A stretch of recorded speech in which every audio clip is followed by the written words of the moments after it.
AKM Maidul Islam Mukul তার আত্মসত্তার রাজনীতি এবং আমার ভাবনা নামক বইয়ে জিয়াউর রহমানকে নিয়ে একটি ঘটনা বর্ণনা করেছে। সেই ঘটনা থেকে জানা যায় জিয়াউর রহমান একটি বিষয় কেন্দ্র করে রেগে গিয়েছিলেন। কি ঘটেছিল সেদিন আমাদের এই আয়োজনে থাকছে সেটি। রাজনৈতিক অঙ্গনে নানান ইতিহাস ও তথ্য পেতে চ্যানেলটি সাবস্ক্রাইব করে বেল বাটনটি প্রেস করে রাখুন। তিনি লিখেন, প্রেসিডেন্ট সাহেব রাজশাহী থেকে ঢাকা আসার উদ্দেশ্যে সড়ক পথে রওনা হলেন। এডিসি সাহেব মার্সিডিজ গাড়ি পাঠিয়েছেন। প্রেসিডেন্ট সাহেব গার্ড অব অনার নিয়ে ফিরে এসেই দেখেন যে সেখানে মার্সিডিজ গাড়ি প্লেস করা আছে। এটা দেখে তিনি এডিসি সাহেবের উপর ভীষণ চটে গেলেন এবং জিজ্ঞেস করলেন, এ গাড়ি কে পাঠিয়েছে?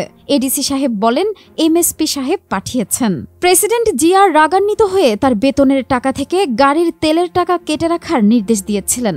পরে তিনি ডিসি সাহেবকে তার গাড়িটিকে প্লেস করার কথা বললেন এবং ফেরিঘাটের রাস্তাটি দেখার জন্য ডিসি সাহেবের সেই ছোট গাড়িটি নিয়ে ঢাকার উদ্দেশ্যে রওনা দিলেন। একদিন প্রেসিডেন্ট জিয়াউর রহমান সাহেব ক্যাবিনেট মিটিংয়ে মন্ত্রীদের উদ্দেশ্যে বললেন, দেখেন, আমি বাংলাদেশের প্রেসিডেন্ট। আমার দেশ খুবই গরিব দেশ, পৃথিবীর সবাই তা জানে। আমাকে সি অফ করার জন্য বা রিসিভ করার জন্য এতগুলো লোক ও এত গাড়ি বিমানবন্দরে আসা যাওয়া করার কোনো দরকার হয় না। এসব অপব্যয় বিদেশিরা দেখেন এবং তারা মনে করেন তাদের পয়সা দিয়ে এসব অপব্যয় করা হচ্ছে। রাত্রিবেলা যখন আপনারা আমাকে রিসিভ করে ফিরেন তখন মনে হয় যেন বিমানবন্দরে আগুন লেগে গেছে, সব লোক পালাচ্ছে, গাড়ির বহর একসাথে বের হচ্ছে।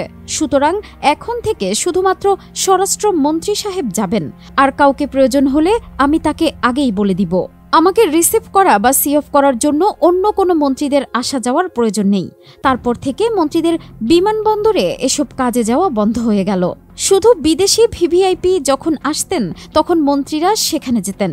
প্রেসিডেন্ট জিয়া যেখানে একটি মার্সিডিজ গাড়িও ব্যবহার করতেন না, আর আজকে সেখানে প্রেসিডেন্ট, প্রধানমন্ত্রী, মন্ত্রী, বিরোধী দলীয় নেত্রী ও অন্যান্যদের শো শা ভোভাতে ঢাকা সিটি অস্থির।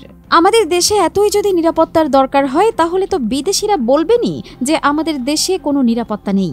প্রেসিডেন্ট জিয়ার সময় কোনো মন্ত্রী ঢাকার সিকিউরিটি সার্ভিস পেতেন না, শুধুমাত্র ঢাকার বাইরে গেলে সিকিউরিটি সার্ভিস পেতেন।